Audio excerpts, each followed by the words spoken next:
este gran agasajo que es Chichén Itzá.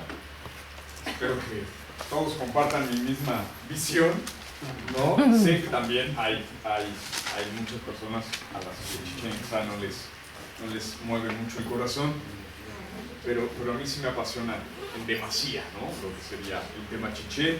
Y vamos a continuar con lo que quedamos por revisar para la sesión de hoy, que nos correspondería justamente la Gran Plaza del Norte o Plaza del Castillo, hoy también llamada la Gran Nivelación. Antes de arrancar, hago una fe de ratas, justamente porque en la sesión anterior comenté que en el osario no se había encontrado la tumba de este gran sacerdote, pero sí se encontraron cámaras funerarias, de ahí el nombre justamente del osario, que ya me apuntaban y yo me seguí por la línea recta.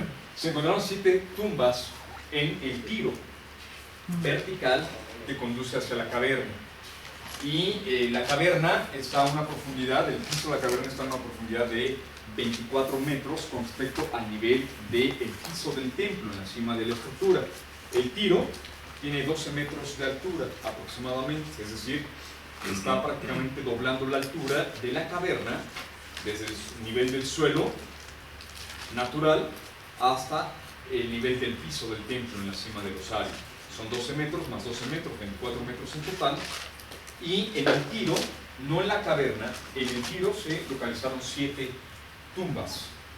7 tumbas, de ahí el nombre del osario, pero no se encontró la tumba del gran sacerdote, como también se le conoce a este edificio, este de acá, ¿no? Revisamos la clase anterior y una vez hecha la corrección y aclaración, vamos hacia la Gran Plaza Norte o Plaza del Castillo. Aquí, sin lugar a dudas, el edificio dominante es el conocido como el Castillo de Chichén Itzá, también conocido como la pirámide de Kukulcán, ¿no? Haciendo referencia al nombre que recibe en maya la serpiente emplumada o Quetzalcóatl para el altiplano central y en lengua náhuatl. Junto con el castillo, no perdamos de vista, existen otra serie de estructuras que conforman toda esta gran plaza norte o plaza del castillo. Estructuras de grandes dimensiones y de gran complejidad en cuanto a funciones espaciales, arquitectónicas, como el gran conjunto del grupo de las 1000 columnas, con los 2 edificios hipóstilos laterales, que es el Templo de los Guerreros y el edificio de las Mesas, y otro más que también revisaremos el día de hoy, y que llama mucho la atención, es el gran juego de pelota de Chichén Itzá. Chichén Itzá tiene por ahí de los 15 juegos de pelota, un poco más posiblemente, no recuerdo el dato exacto, pero este es el más grande juego de pelota, el más grande juego de pelota jamás construido por ninguna civilización de Mesoamérica. Así de sencillo, y claro, eso nos robará también algo de tiempo el día de hoy, pero arranquemos con un plato fuerte, no queremos entradas hoy, vámonos directamente al plato fuerte, y el plato fuerte es el castillo. Dominando, y esta imagen es bien importante, estas imágenes aéreas son bien importantes porque observen el dominio sobre el gran espacio arquitectónico delimitado perimetralmente, hoy solamente abierto parcialmente, pero que en origen fue de grandes dimensiones, conformando una gran plaza abierta, donde más o menos al centro se localiza la estructura del castillo. Un edificio que no es alto, que no es tan grande, pero dadas las características del contexto, primero el contexto de selva, donde hablamos de una selva ya baja, subcaducifolia, hablamos de una serie de árboles cuyo palio no alcanza una altura mayor a los 20 metros de altura. Y entonces, al tener una selva baja, un edificio de tan solo 24 metros de altura pareciera ser un gigante en este contexto. También tiene mucho que ver la gran explanada en la cual se está sentando y los edificios bajos que delimitan el conjunto arquitectónico. Tanto el juego de pelota como el Templo de los Guerreros son estructuras más bajas que el castillo, por lo cual el castillo aparece como dominante en esta sección arquitectónica, en este espacio arquitectónico, pero quizá diríamos en el argot arquitectónico. Esa fue la intención del edificio, de la edificación del edificio, y echó mano el arquitecto, los constructores, justamente de planear su emplazamiento, su diseño y edificación para que fuera justamente esta la intención, y finalmente la ejecución de la obra determina un edificio dominante en su contexto urbano arquitectónico. Y esa es la intención. Finalmente lo logran y así es como lo vemos. Esta es fotografía histórica, por ahí me preguntaban en la sesión pasada, bueno, veremos algunas fotos históricas del castillo de Chichén. Esta es una, pero me parece que todavía no han llegado los que me preguntaban de esas fotografías. Bueno, hacia los años 20 del siglo pasado, la institución Carnegie de Washington empezó las excavaciones arqueológicas en Chichén Itzá. El gran mayista de la primera mitad del siglo XX, llamado Sylvanus Morley, fue el encargado de generar un proyecto y dirigir las excavaciones arqueológicas tanto de Chichén Itzá como de Uaxactún. Solamente que él, como director general del proyecto, no podía estar en ambos lugares al mismo tiempo, por lo cual dejó en manos de dos arqueólogos muy importantes y competentes las excavaciones de Uaxactún, mientras que él personalmente estuvo dirigiendo las excavaciones acá, en Chichén Itzá. Sylvanus Morley hace intervenciones tanto en el castillo como en el conjunto de las 1000 columnas, y el castillo después, años después, hasta los años 30, será terminado su intervención y consolidación arquitectónica ya por parte del gobierno mexicano. Pero Morley es el primero en generar estas excavaciones arqueológicas. Esta es una fotografía justamente del estado de conservación y el inicio justamente de estas excavaciones arqueológicas. Así fue como la encontraron. Un poco más derruida. O sea, aquí ya le habían dado. Aquí ya están en el proceso de consolidación. Okay. Algo que encontraron más o menos en muy buen estado de conservación fue el primer cuerpo del edificio, y con esto supieron cómo estaba configurado en los siguientes cuerpos. Ya la esquina está totalmente consolidada, está reconstruida justamente para reforzar los paramentos en ambas fachadas, y está justamente, aquí se ven algunos de los puntales y andamiajes, ¿no? Están apuntalando los sillares que se van encontrando in situ, que forman parte de los cuerpos arquitectónicos, así como también están haciendo la reconstrucción del friso en la fachada principal, que sería esta. Que sea un dato bien interesante. El friso estaba ya totalmente colapsado desde como unos 60 años antes, ¿no?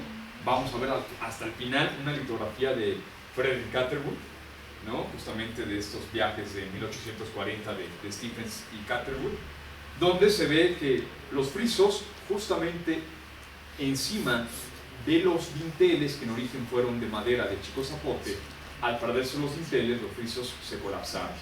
Y entonces lo que se ve acá es justamente la reconstrucción de los frisos, al menos en la fachada principal. Hoy en día la estructura arquitectónica la podemos ver así. Morley recibió algunas críticas por el grado de intervención, y justo por ahí decían que lo había dejado más nuevo que cuando fue construido, ¿no? en origen. En realidad hizo una muy importante consolidación, sí hizo reconstrucción, pero gracias a esas reconstrucciones hoy en día también se conservan muchos elementos escultóricos y arquitectónicos que forman parte del interior, por ejemplo, del templo, o de lo que sabemos hoy en día es una subestructura, y que si no se hubiera intervenido de esa manera, pues bueno, tendríamos grandes problemas de conservación en otros elementos derivados. Claro, también el gran problema es saber si se generó algo que llamaríamos en el argot de la restauración un falso histórico. O sea, en realidad tuvo todas las bases para hacer la reconstrucción totalmente fidedigna, o si de pronto empezó a generar hipótesis y por analogías con otras edificaciones, pues empezó a hacer reconstrucciones de cómo él sentía o pensaba que debió ser el edificio. Y ese es, bueno, será todavía hasta la fecha de hoy un gran interrogante. Finalmente, la estructura, como hoy la vemos, como la conocemos, es así: un edificio de planta radial, es decir, de 4 fachadas, en donde cada una de ellas presenta una escalinata central de acceso, que permite desde el nivel de la plaza llegar hasta la cima, justamente hacia el templo. El templo que corona al gran basamento piramidal también es de planta radial, puesto que presenta cuatro fachadas con acceso por cada una de ellas, pero sin lugar a dudas podemos identificar que existe una fachada principal. En la planta arquitectónica el norte lo tendríamos justamente hacia abajo, y siguiendo la planta arquitectónica, esta es la fachada principal, la fachada norte, que es la que vemos aquí. ¿Por qué? ¿Por qué lo sabemos? En primera instancia, porque es la fachada que presenta tres vanos de acceso. Las demás fachadas presentan un vano sencillo y la fachada principal presenta tres vanos de acceso, por lo cual esto ya es una evidencia de que es la fachada principal.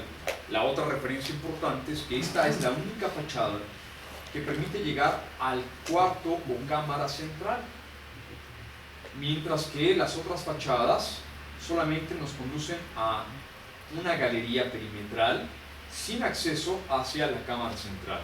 Y entonces esto también nos está dando un indicativo de cuál es la fachada principal, puesto que es la única que nos permite el acceso hasta el corazón mismo del templo, ¿no? Hasta el santuario principal dentro del edificio.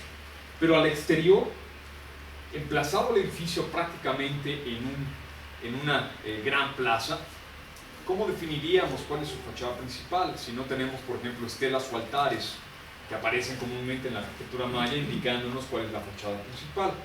Hay la asociación con otras estructuras, con un sacré, pero directamente en el edificio, la fachada principal nos enfatiza por la presencia única de grandes cabezas de serpiente en el arranque de las alfardas de la fachada norte, que es justamente esta la que se concibe como la fachada principal.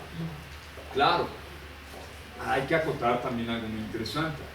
Morley en las excavaciones encontró restos de otras cabezas que formaban parte de las otras fachadas y otras alfardas, que no están hoy in situ, pero que también podrían haberse generado de algún tipo de colapso de alguna sección donde estuvieran estas cabezas, porque no son de las dimensiones de estas, son ligeramente menores, por lo que también podríamos enfatizar o una diferencia en el mismo tamaño de las cabezas para diferenciar cuál es la principal contra las secundarias, ¿no? Con esta diferenciación de cabezas, o que las cabezas formaran parte de algún otro elemento arquitectónico y no precisamente del alfaro.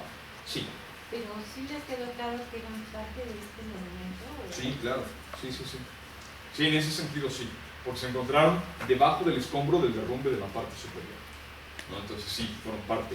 Lo que no se sabe es que si fueron parte del mismo escombro o si se encontraban ya, digamos, a pie de la propia estructura, ¿no? Viendo la lógica estarían aquí. Sí, si así fuera. Ya vimos un caso. El templo del Osario, por ejemplo, presenta tanto cabezas de serpiente en la base de la farda, en el arranque, como en el remate de la misma. Entonces también sabemos que el edificio o los edificios en Chichén Itzá tendrían como remate de las alfardas en la parte superior también cabezas de serpiente, ¿no? Como ya lo vimos en el Osario o lo vimos en el observatorio o el caracol, ¿no? Que ya revisamos también en la sesión anterior. Bueno, estas grandes cabezas escultóricas son de verdad de escala monumental, más o menos tienen como 1,20 de altura.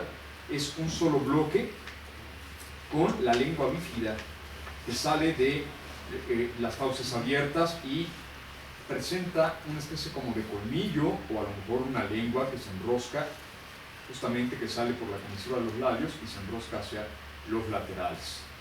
Este tipo de elemento escultórico presenta aquí cierto relieve que asemeja plumas, por lo cual hablaríamos de la identificación de que se trata de una serpiente emplumada.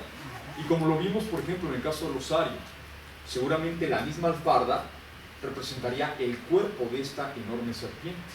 Es decir, todo esto sería la propia serpiente y también es posible que el remate fuera un crótalo en la sección superior, ¿no? Terminando finalmente la forma de la serpiente.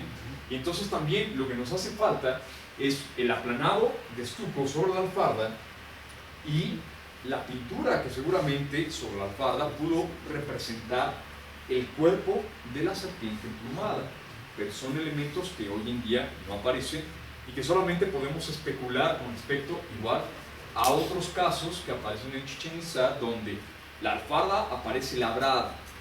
Claro, aquí es el edificio más alto de Chichén, y entonces también, a lo mejor, en este caso, pudieron perdonarle la vida a los escultores y dejar todo a los pintores, ¿no? Para el cuerpo de la serpiente, ¿no? Por las dimensiones de la misma fachada. Pero vayamos hacia el edificio. De manera ascendente encontramos 9 cuerpos escalonados, con un perfil arquitectónico que también hará mucho ruido porque es muy similar al que aparece en la zona del centro de México y muy particularmente en el edificio B de Tula, en Irán.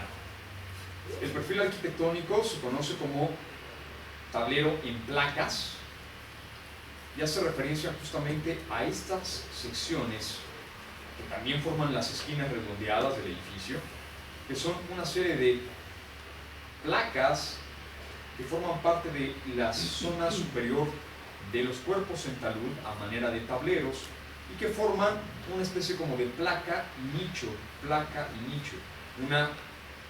al menos visualmente, un ejercicio muy interesante de profundidad y alto relieve que generarán, claro, con el acabado final, al menos un claroscuro importante e interesante sobre los elementos de fachada. 9 cuerpos. Y si la cosmovisión en Mesoamérica no se equivoca, ahí hablaríamos de una referencia de Axis Mundi importante. Sistema constructivo. Mencionamos hace un momento, lo vamos a ver más adelante, existe una subestructura, así es que en realidad este edificio corresponde a una ampliación de esa subestructura, que es un edificio casi igual, solamente que de un tamaño más pequeño. Por lo cual, esta es una ampliación, aprovechan el edificio anterior como gran cimentación y lo que tenemos como parte de la nueva construcción de este castillo es el empleo de roca caliza, piedras calizas totalmente regulares para formar todo el núcleo de esta ampliación, de esta nueva estructura arquitectónica, y el final es con bloques o sillares perfectamente careados para el exterior, formar una especie de mampostería totalmente regular, como si fuera un mosaico de piedra, para ir formando con piezas salientes o remetidas el llamado tablero en placa. Ahora, ¿qué nos hace falta también? El acabado final, el aplanado, el pigmento, y podríamos imaginarnos una estructura de una sola gama cromática, es decir, de un rojo completo, porque se han encontrado pequeñas evidencias de rojo en el edificio.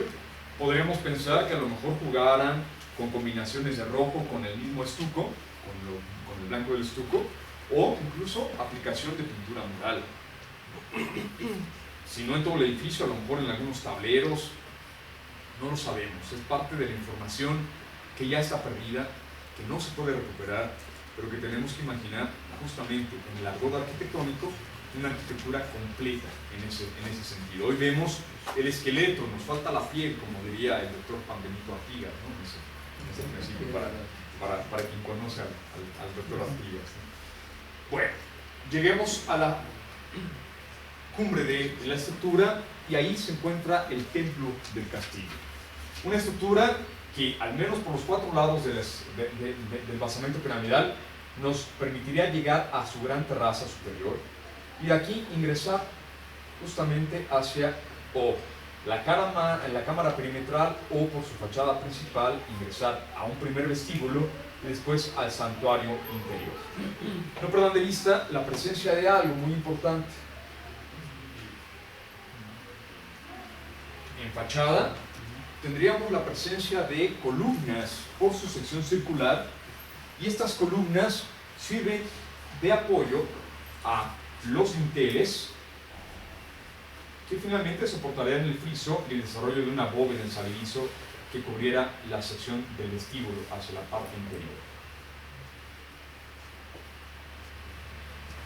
En detalle, y para llamar a las cosas por su nombre, esto sería la plataforma de desplante del templo. lo que forma la terraza de acceso. De ahí tendríamos las columnas serpentiformes, y aquí empieza una variante arquitectónica muy importante que ya veíamos en un edificio como el edificio del Osario en la sesión anterior, y que hoy sería muy interesante justamente por hablar de esos elementos escultóricos que dejan de ser meramente escultura para pasar a ser un elemento estructural, un elemento arquitectónico con funciones estructurales.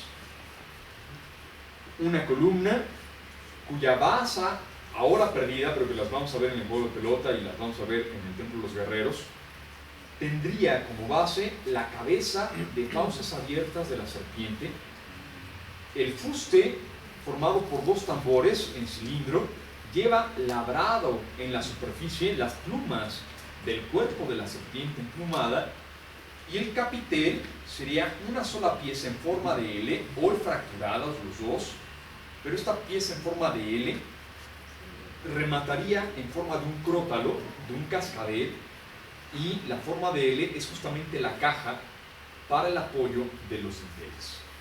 Es decir, el crótalo se recargaría sobre la moldura inferior del friso. Una escultura transformada en un elemento escultórico, bien importante, y que es una aportación que se está encontrando apenas para el posclásico, ¿no? en Mesoamérica, en el genérico. El complemento de las columnas son jambas en placa a la usanza del PUC. Si recordamos el PUC, donde eran losas de piedra sobrepuestas, a veces monolíticas, que formaban las jambas de un acceso, aquí también lo tenemos. Algo muy interesante es que muchas de estas losas que forman las jambas están labradas, formando un diseño iconográfico completo en las dos o tres losas que formen la totalidad de la jamba. En este caso, representaciones de guerreros flanquean justamente hacia los costados el acceso central. Y algo que es muy particular y que también podría venir a hacer mucho ruido, que sabemos es una tradición constructiva desde el periodo clásico, al menos en el altiplano mesoamericano. Ciudades como Teotihuacán lo tienen desde épocas muy tempranas. Para el área maya está este elemento constructivo arquitectónico que está empezando de manera tardía. Y nos referimos a el arranque de un muro en talud para después convertirse en un paramento vertical. Los muros con base en talud son muy comunes para zonas sísmicas. En la arquitectura prehispánica, nos encontramos en el altiplano central, se han localizado en la zona de Oaxaca. En el área maya, al no ser zona sísmica, pues en realidad no es necesario. Por lo cual, aquí pareciera ser solamente un elemento formal de composición arquitectónica y que nos hablaría justamente de estas arquitecturas pan-mesoamericanas ya del clásico terminal y el posclásico en Mesoamérica. La proporción de la altura total del muro, la mitad de la altura es el talud y la otra mitad, la mitad superior, es el paramento vertical, manufacturado con sillares perfectamente bien trabajados para las hiladas regulares, en una manufactura muy similar a la del PUC, de hecho, ¿no? Aquí no se pierde esa calidad constructiva. Hablábamos ya hace un momento que por encima de las columnas y de las jambas se encontrarían dinteles de madera, seguramente de chico zapote, para soportar el peso, la transmisión de cargas del friso y bóveda hacia la parte inferior.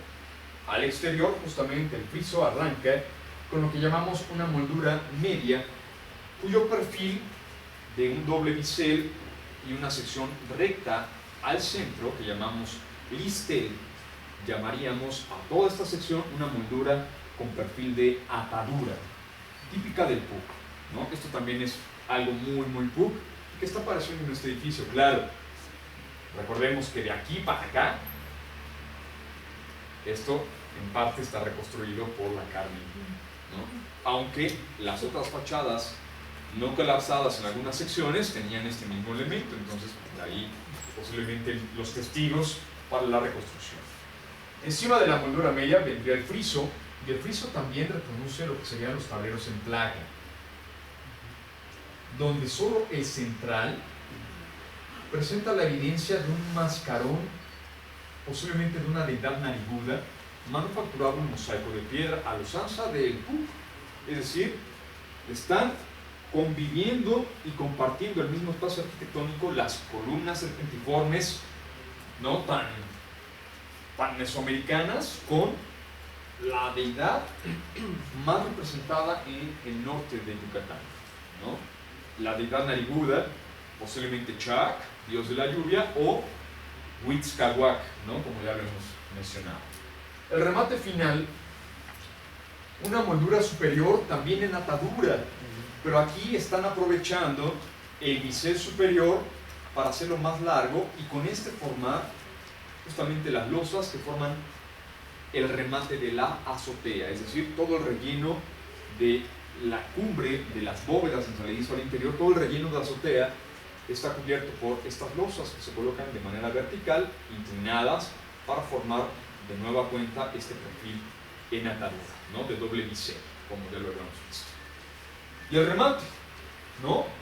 Para cualquier templo maya de gran importancia, debería, ¿no?, rematarse con una crestería que se apoyara justamente en la azotea.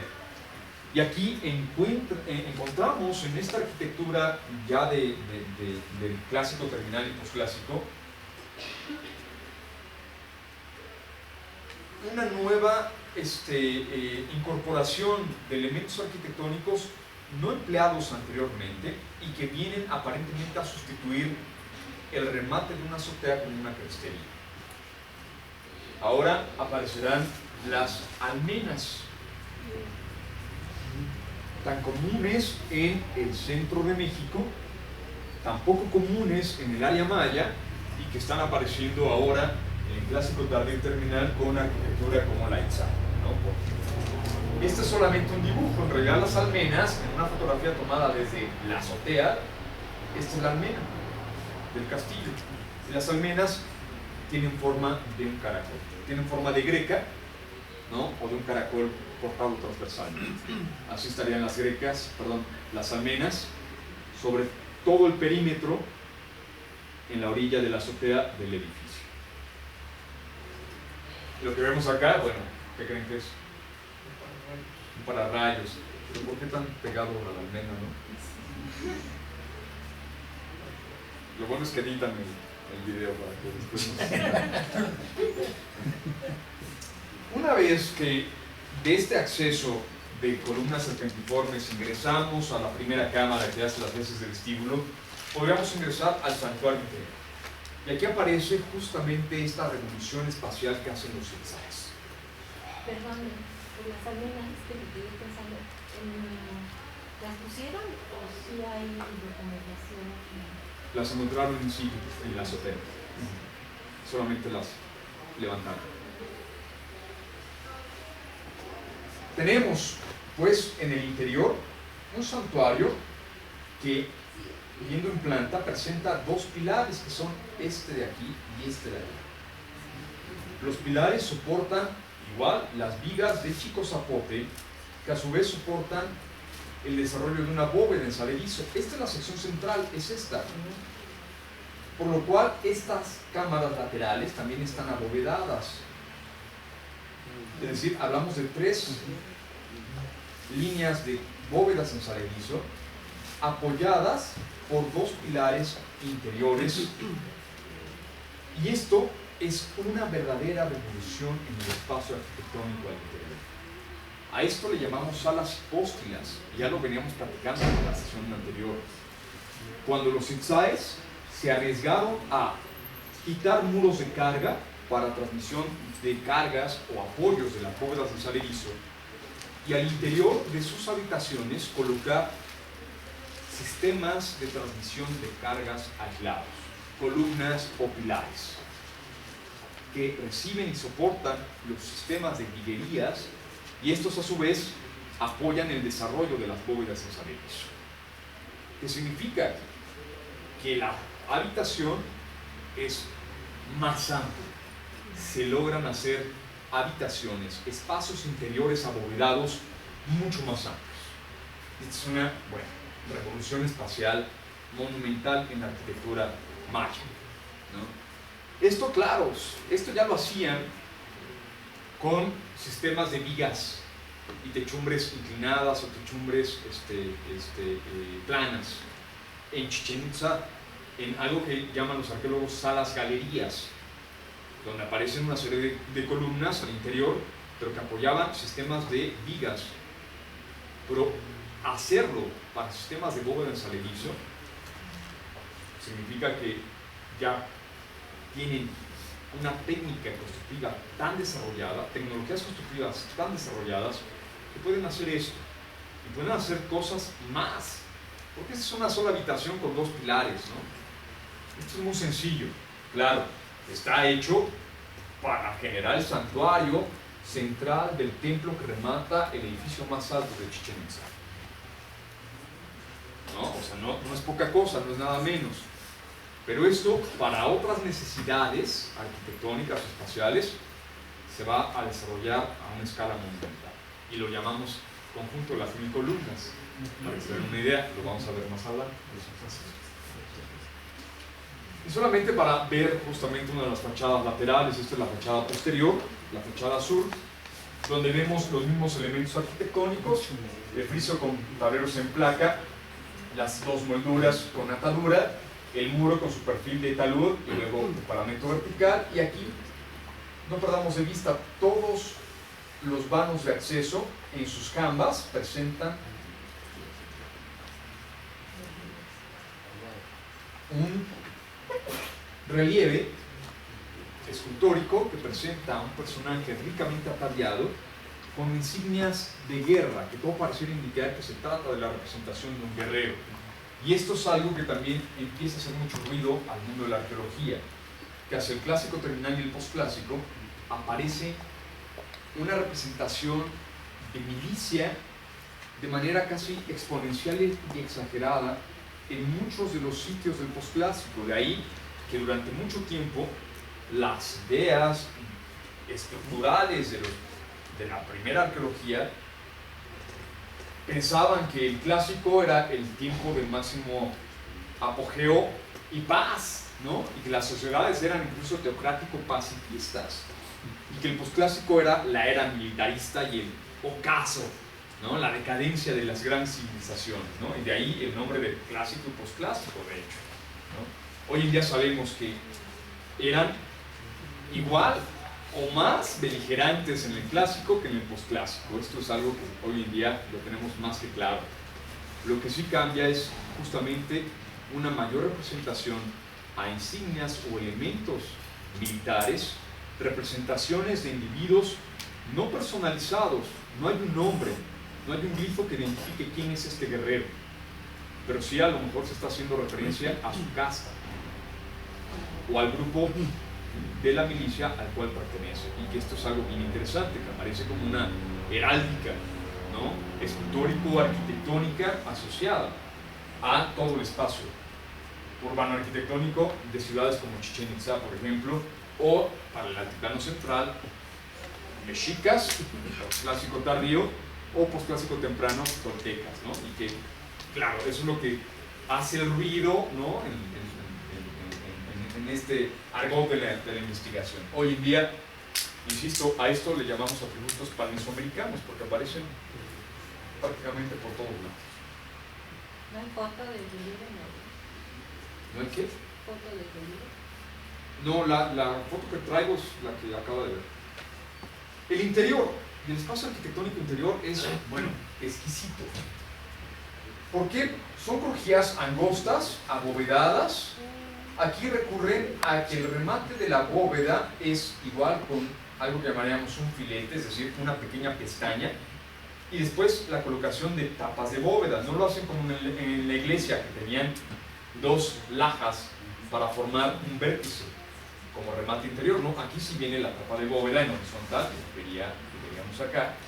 Pero algo que nos está diciendo la planta arquitectónica es que aparentemente hay un paso libre entre las tres crujías.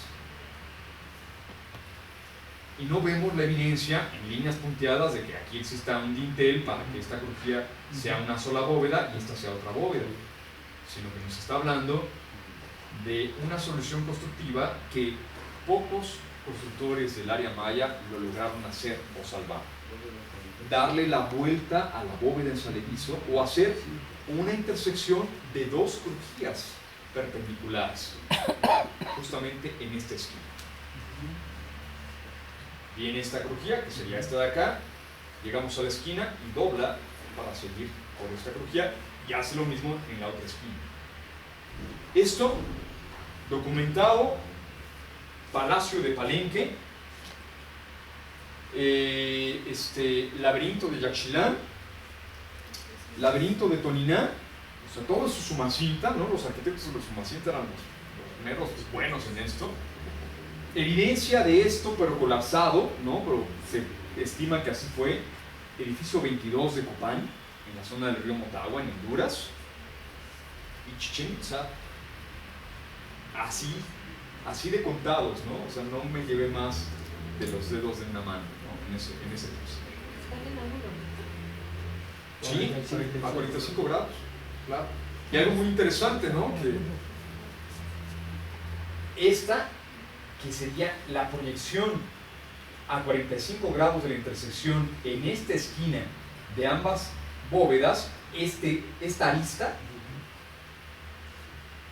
tiene por la intersección una proyección mayor, es decir, está más inclinada por la misma estereotomía de la construcción de la intersección, por lo cual esta pieza, si no está perfectamente bien construida, y observen cómo emplean bloques perfectamente cortados para formar esta esquina, porque si no, esta es la primera que se viene abajo, porque ya está totalmente desequilibrada con respecto a centroides de gravedad. Y si esta arista no está bien construida, no está bien calculada, es lo primero que se nos vendría abajo en esa fallida intersección. Posiblemente ese es el truco, saber hacer esa esquina, resolver esa intersección, esa esquina. Si no, se te viene abajo y entonces podría ser justamente esa la respuesta, solamente por sus materiales constructivos y las tecnologías constructivas desarrolladas, estas pocos ejemplos de solucionar la intersección de dos crujías se dan en estos pocos casos de edificios: Palenque, Toniná, Yaxchilán, Copán y Chichén Itzá. A lo mejor por ahí existe algún otro que, perdón, no lo conozco, ¿no? Pero o no lo recuerdo, ¿no? Pero son en realidad muy pocos. Pero resulta, en todo esto, resulta que esta es una sobreposición arquitectónica sobre un edificio más temprano.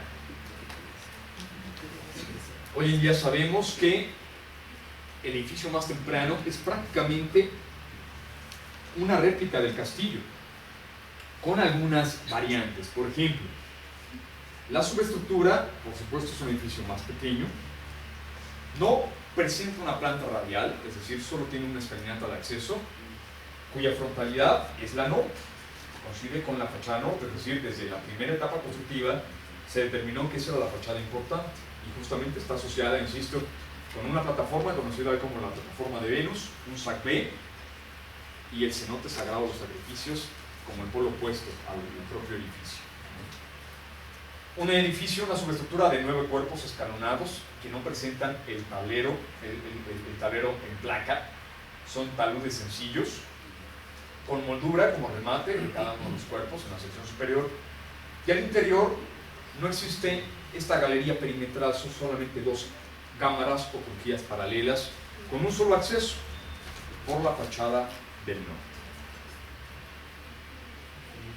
La Carnegie fue quien hizo las excavaciones de esta subestructura y hoy en día hay un túnel que permite justamente visitar la subestructura.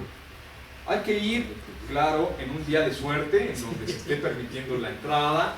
La entrada está restringida, creo que de 1 a 2 de la tarde nada más, ¿no? Y los que alcancen a entrar en ese horario, ¿no? Tienen que hacer una fila desde como 2 horas antes, ¿no? En la puerta para poder entrar.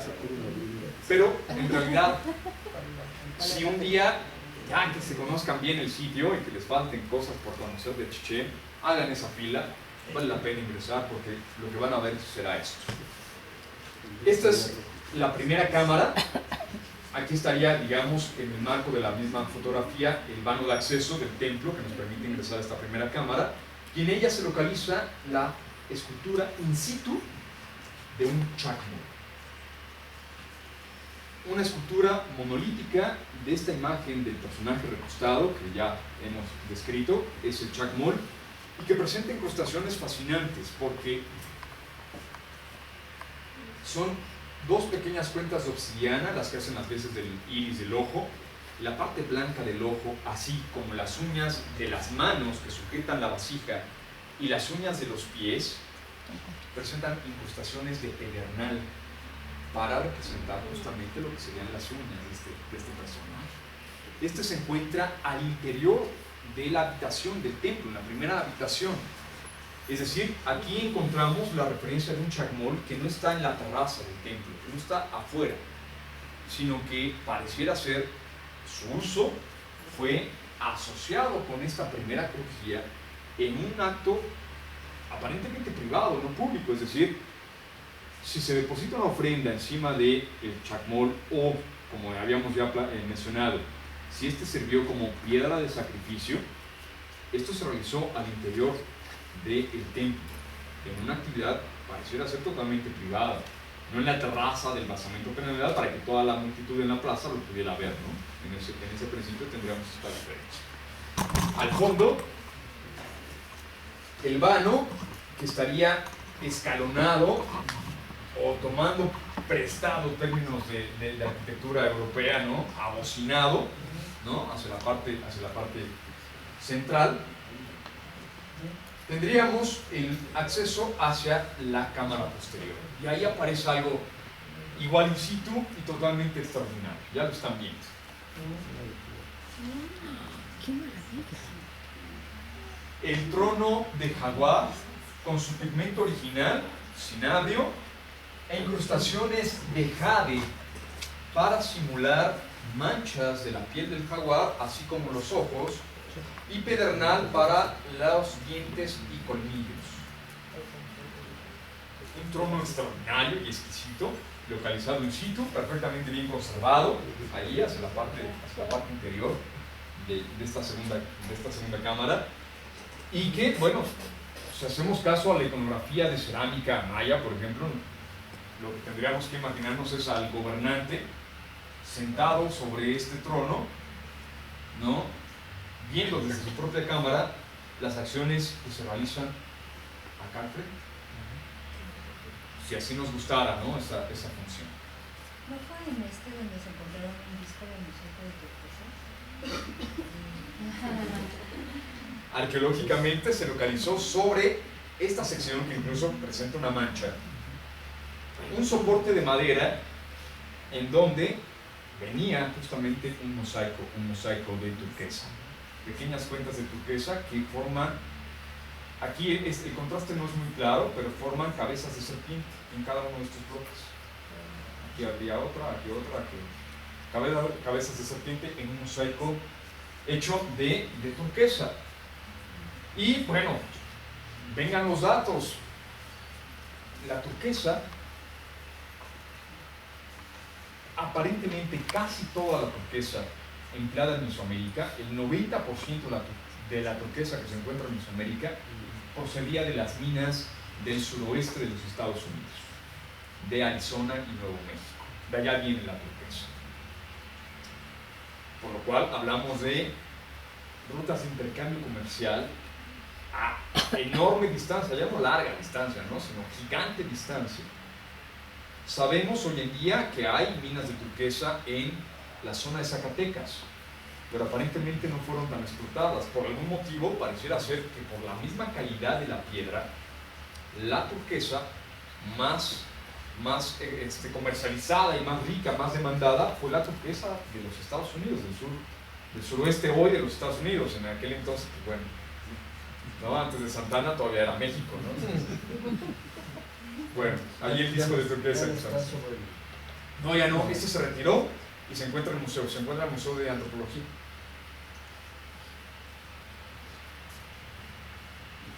Y bueno, hoy en día hablamos de al menos dos fases constructivas para el edificio del castillo, la subestructura del castillo y esta estructura superior del castillo. Pero para hacer ruido, ¿no? Y hacer ruido interesante y, digamos, padrísimo, todo esto que vemos que rodea al castillo, lo que conocemos hoy en día como la plaza, hoy en día el visitante común camina sobre este espacio como sintiendo, pensando que es el piso natural, que a lo mejor, si no hubiera el pasto, en origen solamente fuera un espacio totalmente estucado, ¿no?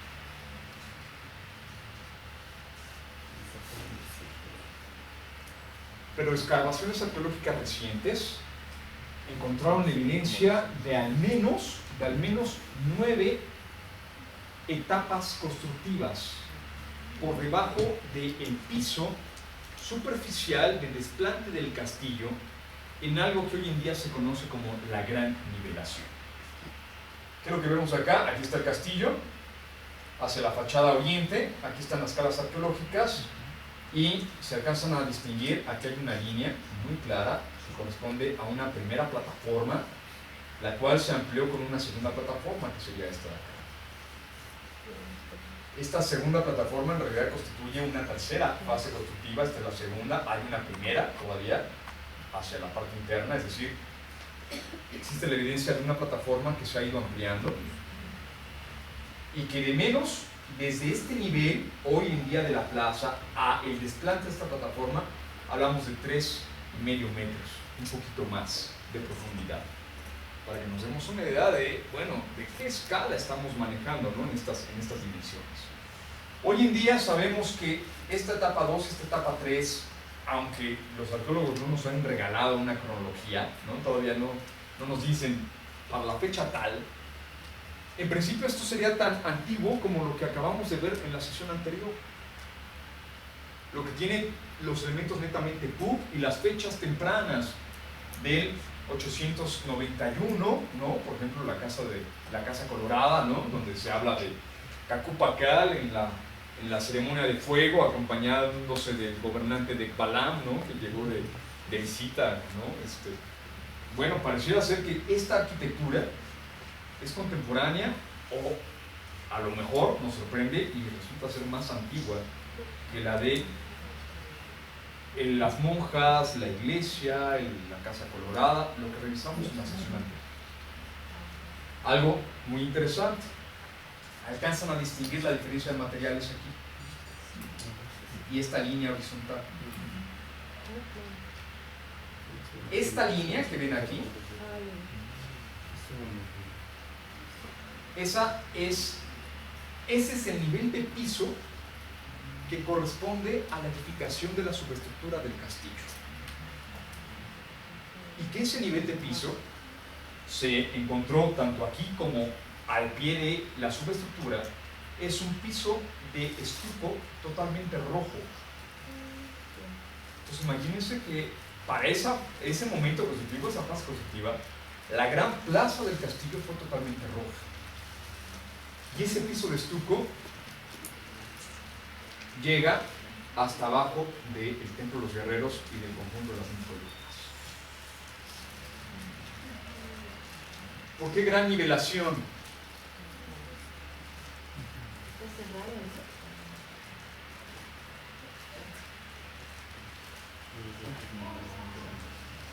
Porque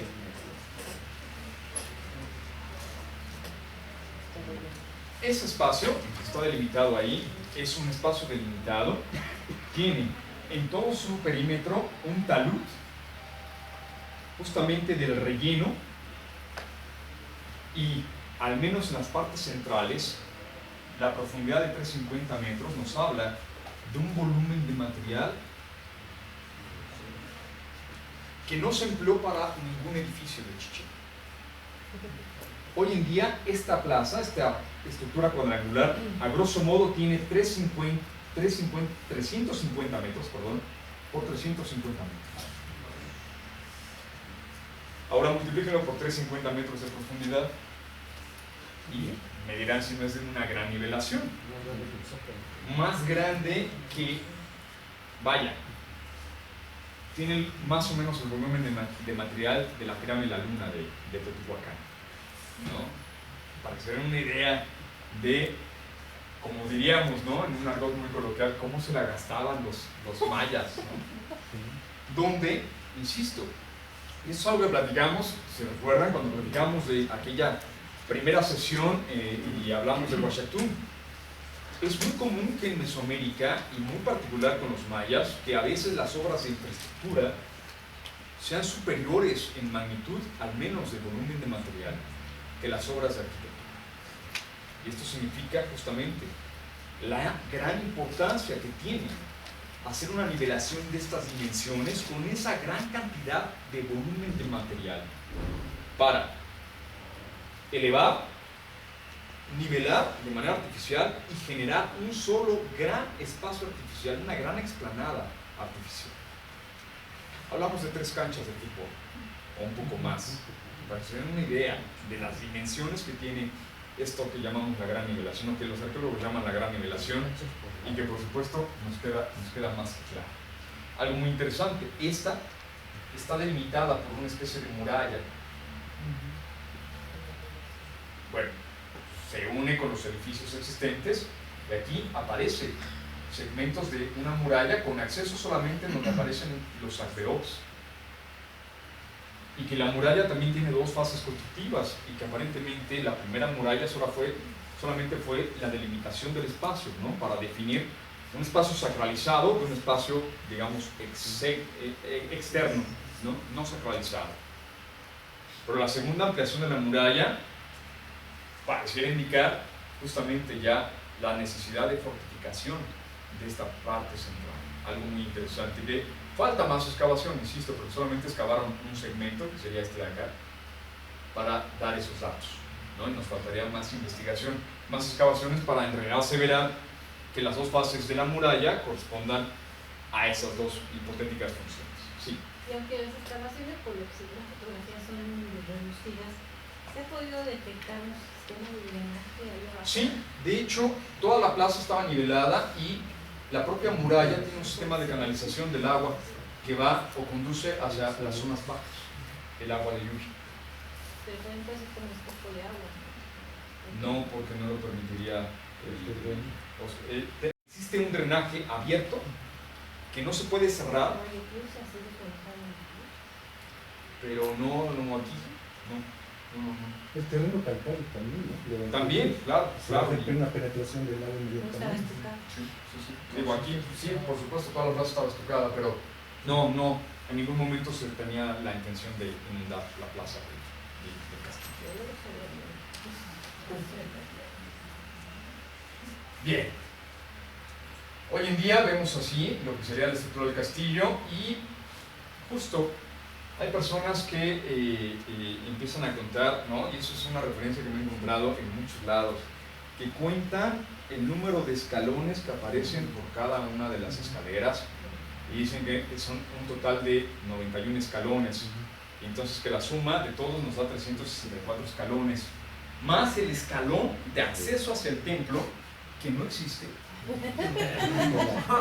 daría 365, ¿no? Pero no existe ese escalón, pero bueno, por ahí dice, ¿no? Y entonces, que sería justamente una referencia hacia los 365 días del calendario solar, que además el número de placas que presentan por cada uno de los lados nos da un total de 52 placas por fachada, y que esto sería justamente una asociación con lo que sería el vínculo entre el calendario ritual y el calendario solar, ¿no? Que cada periodo de 52 años convergen en un mismo día, y que se harían, al menos lo tenemos referido para el centro de México, las ceremonias de Fuego Nuevo, pero que para los Itzaes todavía nos faltaría mucha información para en realidad amarrar esa tipología, ¿no? Y algo más, bueno, resulta que el castillo tiene una ligera desviación con respecto al norte magnético hacia el rumbo del oriente.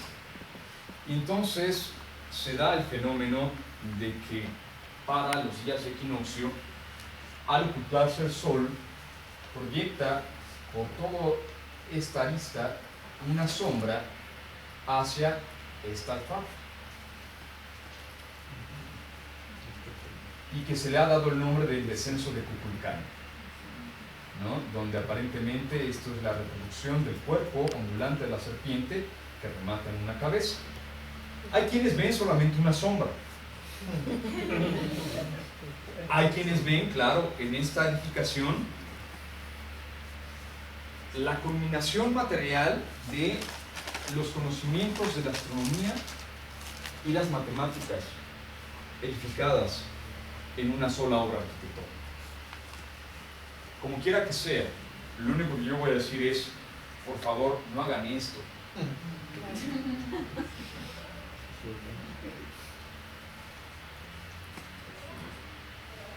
Dejemos la Gran Plaza Norte o la Plaza del Castillo y vámonos a este conjunto.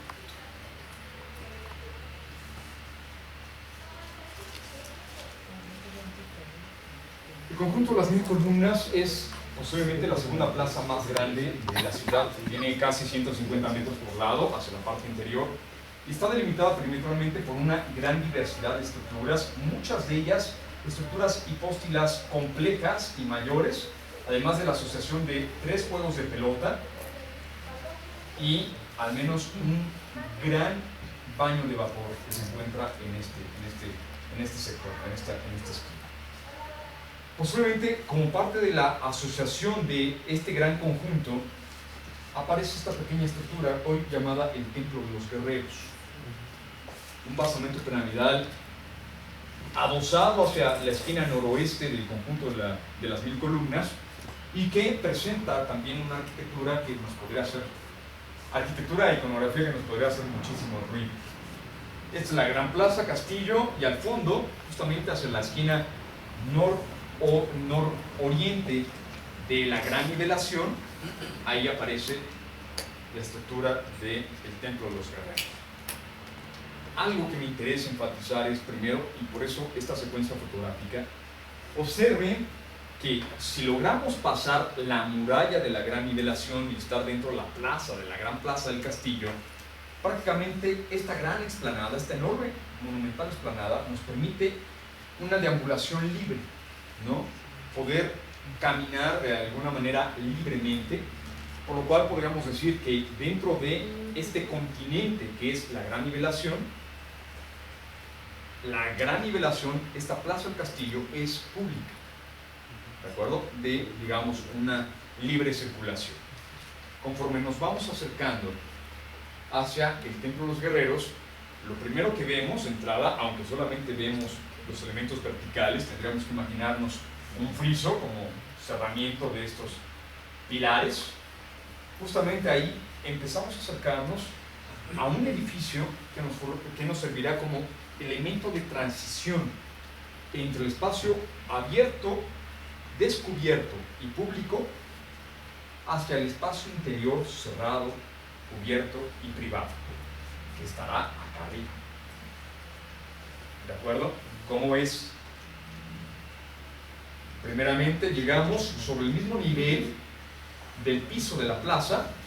Tenemos una baja plataforma de tan solo 3 escalones, pero que nos está haciendo ya la diferenciación entre el nivel de la plaza y el nivel del pórtico. Bien importante, ¿no? Ahí ya estamos en este primer momento de cambio de nivel que nos hace ya una referencia a cambio de uso del espacio. Al acercarnos nos damos cuenta que si bien todo el cuerpo, toda la plataforma está escalonada, se enfatiza la sección central de todo el conjunto arquitectónico con la presencia de 2 modestas alfardas, 2 dados con cabezas de serpiente y 2 bases para postes, los llamados portaestandartes, en este caso no de forma humana, ¿no? O animal, como los que se encuentran por acá arriba, que vamos a ver más adelante. Esta sería la sección central, aunque en realidad podríamos ingresar por cualquier lado, ¿no? Pero de todas maneras se está enfatizando justo la sección central. Al subir esta plataforma me encontraría con una ligera terraza aquí, donde todavía no estoy cubierto, no hay una cubierta. Pero una vez que cruzo esta terraza me encontraría con una serie de 3 crujías paralelas de líneas o alineamientos de pilares que sabemos en origen soportarían una cubierta. Y entonces aquí estaría ya ingresando a un espacio techado, un pórtico, un espacio de transición que a lo mejor todavía podría prestarse a cierta actividad pública, a cierto libre tránsito al interior del pórtico, pero ya es un espacio cubierto que nos hace una diferenciación espacial arquitectónica de jerarquización entre la gran plaza y hacia donde me dirige este pórtico, que sería finalmente el acceso por esta escalinata hasta el templo. Lo vamos a hacer, pero antes, los pilares que forman todo este pórtico de acceso frontal al Templo de los Guerreros presentan en sus cuatro caras imágenes labradas tanto de guerreros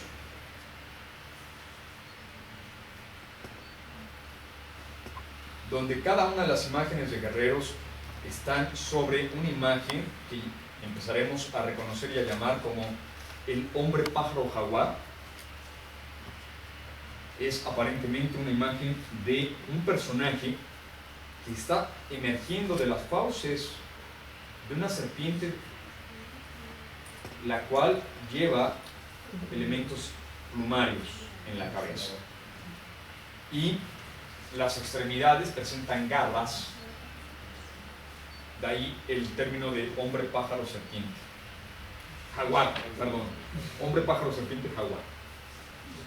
Este elemento aparece prácticamente en todos los pilares y es el soporte, es la base de la imagen central, donde aparecerán personajes representados de perfil cuya indumentaria, y hay un estudio, justamente, ya hay quien está analizando las diferencias de indumentaria militar con las cuales aparecen los personajes representados en Chichén, para empezar a establecer justamente cuál sería su rol en una guerra o en una batalla. Un trabajo que de inicio desarrolló el arqueólogo Carlos Brockman para el Usumacinta, justamente en referencia a las imágenes de las estelas, y desarrolló un trabajo extraordinario donde define por la propia iconografía quiénes son, digamos, el ejército ligero, los del armamento ligero, los que llevan atlas, los lanzadardos, los que son de contacto de cuerpo, ¿no? Como la artillería pesada, ¿no? Que llevan mazos y llevan grandes lanzas con enormes puntas de flecha, y quienes son como una artillería más ligera, también de contacto, que llevan escudos y llevan dagas o cuchillos cortos, ¿no? Que sería algo muy interesante. Esto aparece en la iconografía del Usumacinta. Alguien ya está trabajando esta iconografía para Chichén Itzá. Estamos esperando, pues claro, que nos den los resultados para saber cómo estaba estructurado el ejército, si es que esta iconografía nos está diciendo algo. Al menos algo que vemos es que muchos sujetan justamente escudos o lanzadardos o dardos como tal. Llevan diferentes pectorales, un caracol, una rodela circular. Aquí lleva el lanzadardos, por ejemplo. Y también los tocados van siendo diferenciados, donde incluso lleva aparentemente una máscara de un cráneo o de un personaje descarnado. El remate superior de estos pilares son discos solares, de las cuales aparece un personaje antropomorfo en una posición descendente. Y que esto será algo muy interesante, porque podría tratarse de un ancestro, podría tratarse de una deidad, y sabemos que hacia el posclásico tardío, en la península de Yucatán, la deidad descendente será uno de los atributos más importantes, uno de los personajes, más importantes del panteón maya, y que están apareciendo ya en ciertas características aquí, aunque estos personajes también llevan atributos de guerra, ¿no? Como los dardos, por ejemplo, de este personaje. Aquí está otro con los dardos. Bueno, se llama justamente el edificio Templo de los Guerreros por esta iconografía, pero desde ya hace muchos años atrás, hacia los años 30 del siglo pasado, mencionaban que no todos son guerreros, que algunos como estos no portan ningún elemento de armas, y al contrario,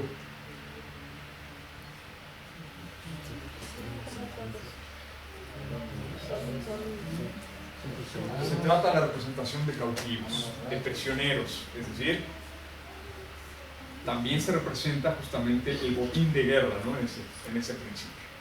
A su vez, hay otros que sujetan una vasija y llevando faldas largas. Son personajes masculinos, pero que posiblemente están asociados a un ritual, a una ofrenda, y podríamos llamar posiblemente esta atribución iconográfica a sacerdotes.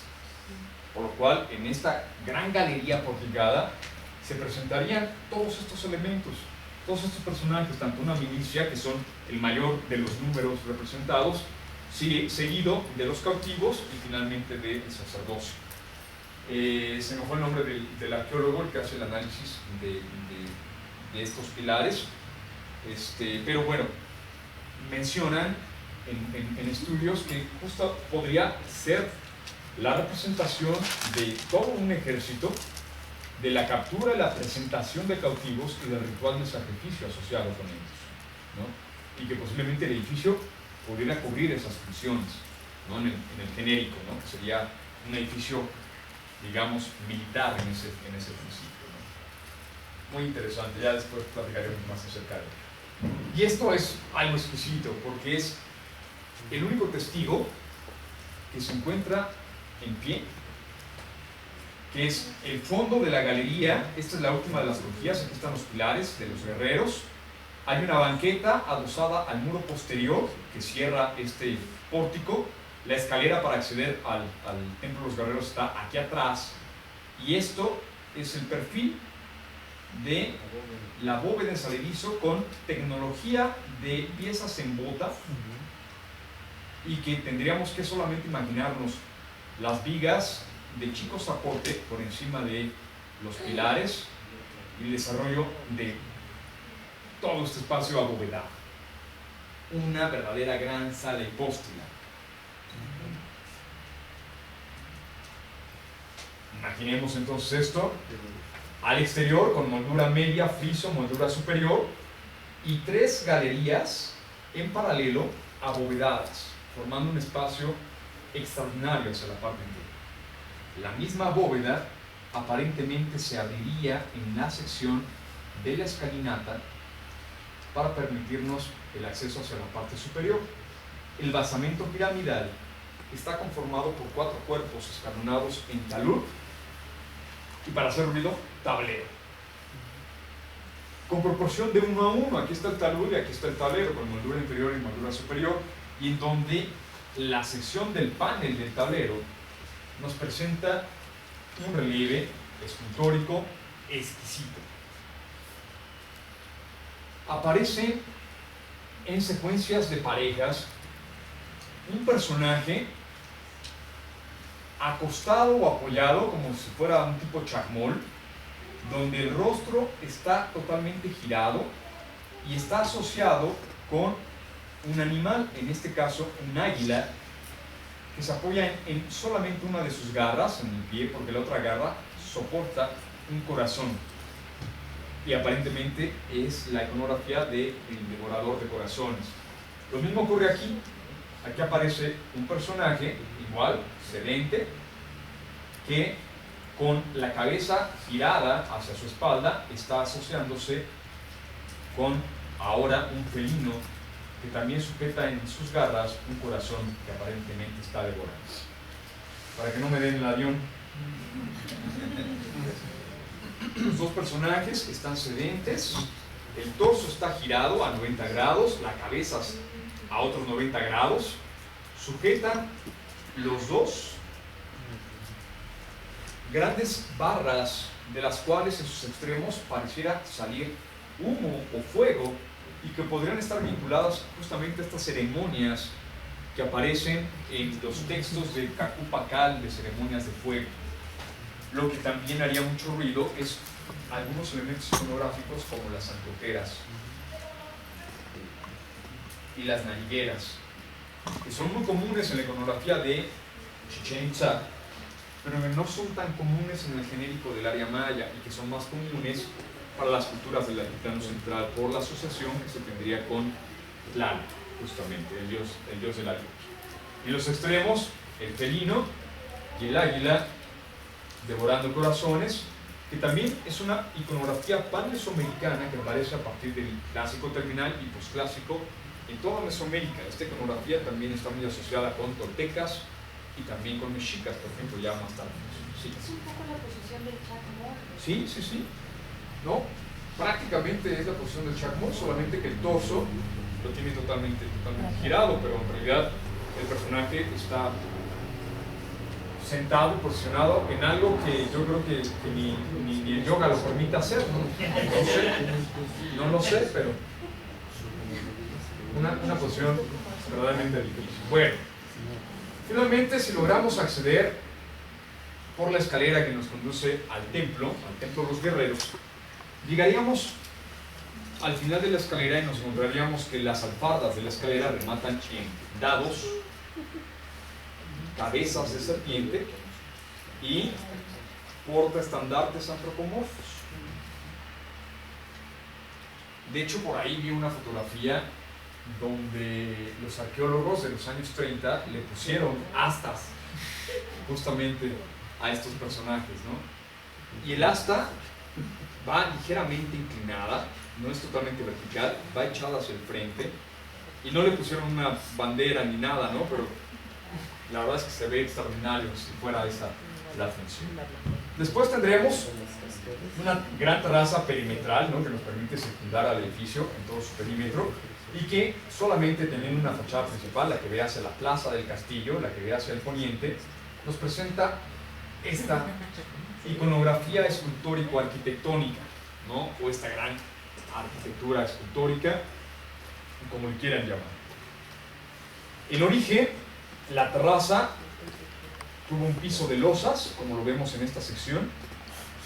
Al centro de la terraza, aquí, estaría colocada la imagen de otra escultura de Chacmol, y hacia el segundo plano tendríamos el acceso hacia el templo, donde con 3 vanos tendríamos uno de los mejores ejemplos, mejor conservados de estas ahora pilares serpentiformes, pilar por su sección cuadrada, pilares serpentiformes, donde la cabeza de la serpiente hace las veces de la basa o la base de arranque del fuste en el pilar.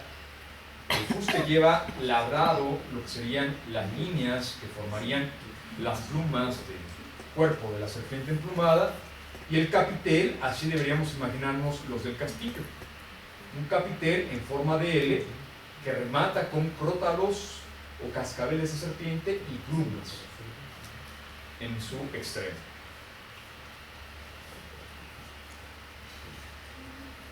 Al centro de los muros aparecen estos tableros, que es la imagen en relieve y en bulto, la imagen escultórica de la misma base de los pilares en el pórtico, del hombre pájaro serpiente jaguar, que además se ve mucho más claro. Aquí está el rostro, aquí están los colmillos del maxilar superior, los colmillos del maxilar inferior, y la lengua fracturada por una lengua bífida de la cabeza de la serpiente, de la cual está emergiendo este personaje, que está la serpiente totalmente cubierta de plumas, pero lleva 2 extremidades con garras, de ahí el nombre de hombre pájaro serpiente jaguar. Según Román Piñachán, este personaje estaría vinculado con la advocación de Tlahuescalpantecutli de Quetzalcóatl para el centro de México, es decir, sería la imagen de la estrella Venus o la estrella matutina. En realidad nos faltan también más elementos que puedan estructurar esta hipótesis, y por el momento parecieron ser imágenes de justamente este Cuculcano Quetzalcóatl, ¿no? en ese principio. Estos paneles, que también aparecen en el edificio B o templo de Tlahuescalpantecutli en Tula, aquí comparten la iconografía arquitectónica con las cascadas en perfil o de frente de la deidad nariguda, que pueda ser Chak o puede ser Huitzcahuac, sobre todo por los elementos de cruz que presenta sobre los párpados, sobre las cuencas oculares, perdón, que sabemos iconográficamente. Esta es la variante del elemento iconográfico del periodo clásico de Huitzcahuac, de la montaña sagrada monstruo de la tierra, hacia el posclásico, hacia el norte de Yucatán. Y por eso ahora la hipótesis que en realidad no son mascarones del dios de la lluvia, sino más bien de una montaña sagrada y del monstruo de la tierra representado ahí.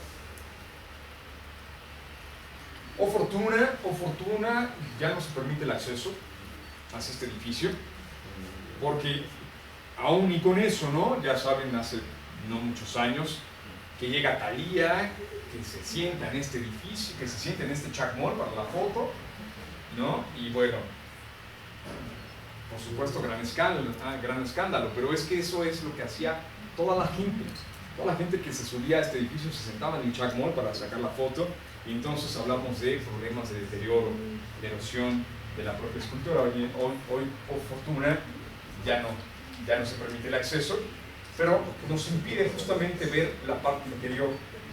El interior del templo son dos enormes salas hipóstilas. La frontal, 3 galerías que, como lo veríamos aquí abajo, serían abovedadas, cuyos pilares llevan la misma representación en sus 4 caras de guerreros. De ahí el nombre del templo de los guerreros.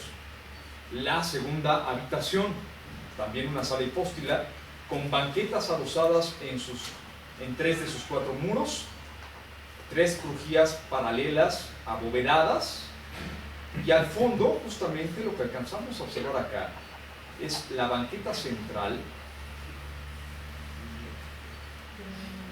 que no es el único caso. Como en muchos otros de Chichén, la banqueta es una gran losa de piedra que está soportada por pequeñas esculturas antropomorfas masculinas que llamamos atlantes. Y para no generar controversias,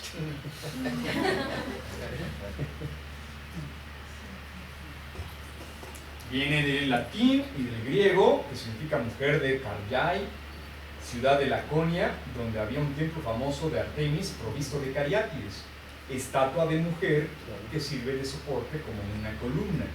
Cuando se trata de una estatua de hombre, se le llama atlante o portelano. No tiene nada que ver con la cabeza o con los hombros. Y esto es lo que ya se perdió. Pero el templo de los guerreros, al interior, tenía grandes paneles de pintura mural, donde, no traigo todos, pero digamos prácticamente el mismo discurso iconográfico es aldeas, poblaciones, en representaciones de actividades de vida cotidiana, algo extraordinario, representación de arquitectura de casa maya, posiblemente la representación de un templo donde aparece la imagen de la serpiente emplumada, una aldea costera, ¿no? O la orilla de alguna laguna, posiblemente, y las embarcaciones con los remeros y que conducen a guerreros. En otras secciones de esta pintura mural aparecen efectos o acciones de guerra y de conquista, que será algo bien interesante y que podría justamente estar vinculándose con las expansiones militares que hacen los Itzais. Pero ya para irnos a la donación de cafeína, el Templo de los Guerreros tiene una subestructura conocida como el Templo del Chacmol, llamado así porque ahí se encontró justamente otra pieza de otro chacmol, que de manera muy particular lleva, pareciera, un sombrero de ala, ¿no? Igual que todos los otros chacmol, sujeta sobre su vientre un tipo de de plato, ¿no? Para la colocación aparentemente de ofrendas. Lo extraordinario de esta subestructura, aunque es un edificio mucho más pequeño que el Templo de los Guerreros, aquí sí se hizo una ampliación monumental con respecto a la subestructura, pero esta subestructura también tenía columnas serpentiformes. Aquí está la cabeza de serpiente y conserva parte del pigmento, y pilares con la misma iconografía de guerreros, que también, oh fortuna, conserva su pigmento original. Así es que lo que acabamos de ver, lo único que tenemos que imaginarnos es esta policromía en los pilares, todo abovedado, ¿no? Todo cubierto, todo techado, y bueno, y regresar en el tiempo, ¿no? Eso ya sería, pero después de una victoria, ¿no? Sin que seamos nosotros parte del sacrificio, ¿no? De las actividades de sacrificio. Vamos a terminar con el conjunto de las 1000 columnas, ¿les parece bien? Antes de irnos al receso. Sí, nada más mencionabas que estaban labradas Todas estas. estas. Sí, todas estas. No, ya no. Sí. De acá hay labradas aquí, hay algunas labradas acá, y ya, nada más. Y aquí. Nada más. Pero sí, todo, no. Y el orden de la aparición de los guerreros, los sacerdotes y los cautivos, digamos, ¿en qué orden encontramos? ¿En qué disposición? Si quieres, después te paso la bibliografía. Yo honestamente no me acuerdo, pero sí existe un orden en la disposición de los personajes dentro del esquema del pórtico. Sí. No recuerdo exactamente la disposición. Si quieres, después te paso el dato bibliográfico. Bueno, conjunto de las 1000 columnas, no las cuenten, no son 1000, son menos, pero de todas maneras son demasiadas. Hoy en día a esta sección se le conoce como la columnata oeste, y a esta se le conoce como la columnata norte. Veamos detalles. La columnata oeste, que sería justamente el paso de tránsito entre la gran plaza y el acceso hacia la gran plaza del conjunto de las 1000 columnas, solamente tiene un acceso, sería este. Este es un muro corrido, donde solamente en la parte central permite el acceso por esta crujín. Cada uno de estas, aquí aparecen como pilares, en realidad son columnas. Igual soportarían todo el sistema de bóvedas en sabelizo, y hablamos de 1, 2, 3, 4 crujías en paralelo, formando una galería porticada y abovedada monumental, cuyas funciones desconocemos, pero podrían, claro, con su libre acceso hacia la plaza, estar vinculadas con una actividad posiblemente de carácter público. Algo también muy interesante es que en toda la parte posterior, aquí se alcanza a ver parte de esto, aparece una banqueta adosada sobre el muro. Es decir, había un espacio para que se sentaran individuos, y que podría, incluso algunos arqueólogos mencionan que posiblemente el uso de esta gran pórtico sería posiblemente de mercado, en realidad. Habría que a lo mejor encontrar más datos, ¿no? Tener más investigación. ¿Encontraron toda la piedra de las bóvedas? Sí, ¿Cómo saben que sí estaba? sí. De hecho, eso fue una controversia, bueno, enorme, porque Sylvanus Morley, el arqueólogo, levanta las columnas, pero no hace ninguna reconstrucción de las bóvedas, y en ningún lado reporta justamente el escombro de las bóvedas. ¿Y qué le hace al escombro las bóvedas? Porque no aparecía en ningún lugar. Pero hay, sobre el muro, no traigo imágenes, pero sobre el muro hay arranques de la bóveda. Entonces, justamente, como en la imagen anterior, existen los arranques de la bóveda, que nos habla de que estaba abovedado. Pero Morley no menciona qué hace con ese volumen de material que fue monumental. Se perdió todo. Pues muy posiblemente está en Hacienda Chichén, ¿no? El Mayalán, ¿no? Y los hoteles que están. ¿Y entonces eran 2 bóvedas? No, eran 4 bóvedas. 4 bóvedas.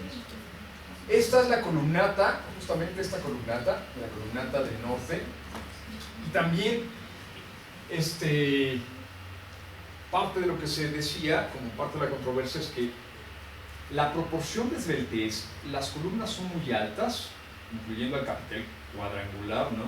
Y que esto posiblemente por la separación en el intercolumnio más la altura de las columnas, que estas difícilmente podrían soportar una bóveda en saledizo, ¿no? Que la misma columna no tendría la sección para soportar el peso de una bóveda en saledizo. El doctor Carlos Chanfón hizo un análisis de cálculos y prácticamente como si lo hubieran hecho así los mayas, están perfectamente calculadas para el peso de las bóvedas.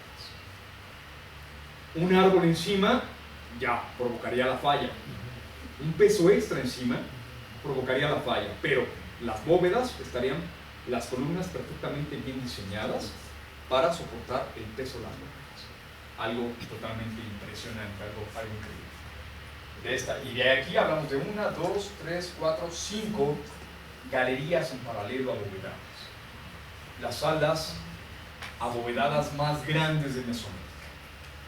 Perdón. Entre esas bóvedas en saledizo obviamente queda un espacio afuera. En la tapa de la bóveda y entre lo que sería propiamente la bóveda, ¿se rellena con algún material más ligero? ¿Qué habría así entre ese chevron que hay así? Entre los dos entrados, mampostería. Nada ligero, o sea, el mismo material con el cual está construyendo la bóveda como tal. O sea, en realidad todo es mampostería, todos los núcleos, todos los interiores son mampostería. Pues era mucho material, o sea, sería muy sólido, ¿no? Realmente. Sí, en realidad. Por la contraparte de la bóveda, ¿no? O sea, el espacio abovedado tendría su contraparte, que sería esta, ¿no?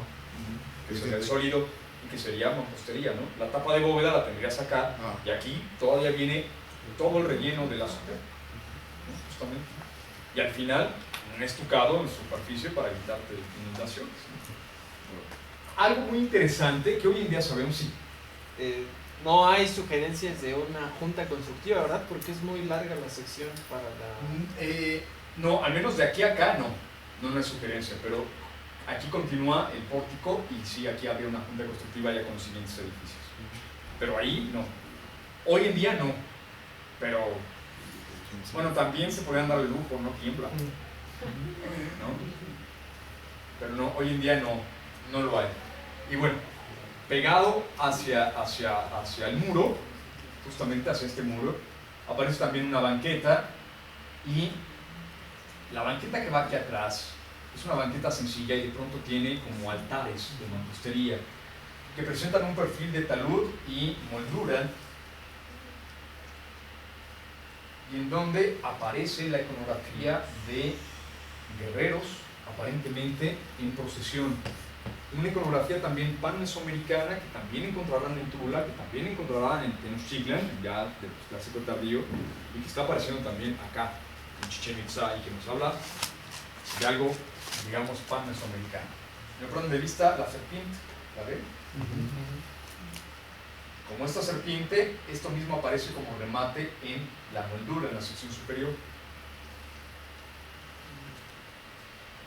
Y antes de ver ese conjunto que le llaman el mercado, que hoy en día sabemos no es mercado, no funcionó como mercado, aparentemente toda esta plaza de 150 por 150 metros de lado, más o menos, presenta una pendiente hacia este punto, donde esto fue una gran aguada o reservorio. Está para abajo, las curvas de nivel irían hacia abajo, y entonces toda el agua de lluvia captada en esta plaza era conducida hacia esta aguada o reservorio, justamente el espacio de almacenamiento del agua pluvial para el uso del conjunto arquitectónico. O igual una de las obras de infraestructura hidráulica monumentales, ¿no? Y este conjunto, conocido como el mercado, es un edificio que llamaríamos de patio-galería, muy interesante.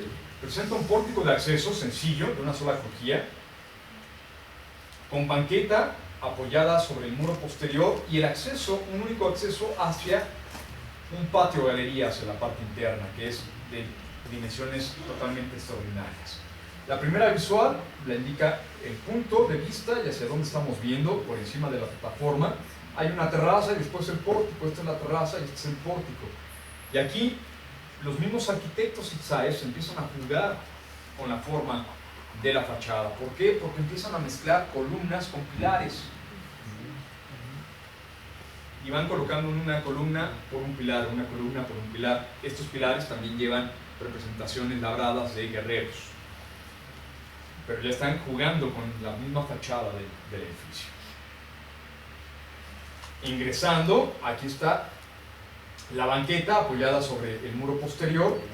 La única línea de columnas y pilares, ¿no?, llevada en capitel, y sabemos por estos testigos justamente que aquí vendrían los dinteles de madera, y el dintel llegaría a este punto de la altura, al coronamiento del muro, en donde el detalle arranca la boca. Por lo cual esta galería, todo este pórtico frontal, también estuvo abovedado. De ahí, este pequeño detalle nos llevaría a algo muy similar a lo que acabamos de ver. Una banqueta sencilla que remata con una especie de altar, con moldura y talud, donde en la moldura seguiremos viendo estas serpientes ondulantes como parte de la iconografía. No sé si lo alcanzan a distinguir. Aquí está la boca abierta, el ojo, maxilar superior, maxilar inferior y el cuerpo ondulante.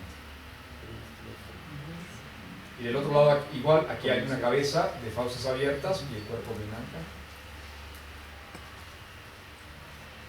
Y aquí abajo no se alcanza a distinguir muy bien, pero aquí viene un personaje, aquí viene otro personaje, acá viene otro, acá viene otro, acá viene uno más, formando la esquina, y dan la vuelta hacia las dos esquinas, dan la vuelta. A diferencia del elemento anterior, también son personajes ricamente ataviados, pero si no ven a los personajes, no me causa tanto conflicto. Lo que sí espero que vean es esto.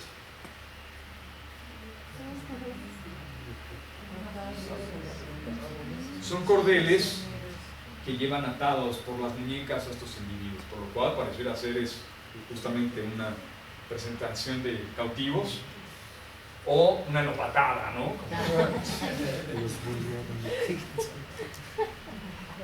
Y el interior, bueno, el interior es totalmente extraordinario. Un patio con pendiente para la salida del agua que lleva hacia un depósito que llamamos chultún, es decir, igual toda la estructura hidráulica, ¿no?, para que de las techumbres cayera el agua de lluvia hacia el centro del patio. El patio es el gran recolector, de ahí una canalización, un drenaje que llevara al almacenamiento a través de un chultún el agua de lluvia en este patio. Algo que con los romanos llamamos un impluvium. Lo encontramos acá en Chichén Itzá, claro, muchos años después de los romanos, pero no hubo contacto con Roma. ¿De acuerdo? Y aquí sí ocurre algo muy interesante. Una serie de columnas perimetrales al patio. Aquí está la diferencia de nivel de lo que fue el patio, la terracita previa al patio, y las columnas, donde estas sí son las columnas más altas localizadas en Chichén Itzá y en el área maya, ¿no? La fotografía es viendo hacia acá, ¿no?, y es con cierta intención. Hay una banqueta completa, perimetral, que sería esta que vemos acá, que va de manera perimetral, que se antoja justamente para asociar al conjunto arquitectónico con actividades, ¿no?, digamos, de un espacio abierto, amplio, de a lo mejor muchas personas, pero seguiría siendo un espacio totalmente restringido, sobre todo desde el propio acceso, ¿no? A mí se me antoja como para sala de consejo, pero la verdad es que es una hipótesis no fundamentada, ¿no? Lo que sí es algo muy interesante es lo siguiente. La altura de las columnas, que ahora sí son muy esbeltas, más el claro, que es un poco mayor a los 5 metros, aquí sí impiden la construcción de una bóveda en Sarenis. La bóveda sería demasiado grande, muy pesada, generaría el empuje de las columnas que se colapsarían hacia el interior del patio y sería un claro como nunca lo lograron salvar los mayas, ¿no? Entonces, no traigo foto de esta esquina, pero esta esquina es la clave porque se encuentra in situ la altura total del muro. La altura del muro llega un poco más alto que los capiteles de las columnas. ¿Qué tipo de techo habría ahí? Y Tatiana Proskoriakov nos regala una reconstitución exquisita. Una techumbre de viguerías de materiales perecederos con agua hacia la parte interna, justamente con la captación del agua de lluvia, donde los muros son más altos para permitir justamente la parte de la pendiente, exacto, hacia el interior del patio. Tatiana Proskoriakov en su álbum de arquitectura maya, en esta reconstitución. Y ahora sí, vamos por cafeína antes de hablar de sacrificios. ¿Hay preguntas? Sí. No, ¿Otra? estaría ahí más o menos las dimensiones del patio o del largo, más o menos. Más o menos, si aquí hay 5 metros, esto debe ser como 10 metros, más o menos. O sea, unos 20 metros. Más o menos. Dice que el otro es largo, total se ve 40. Como 40. ¿Otra pregunta, duda? Hecho, vamos por cafeína.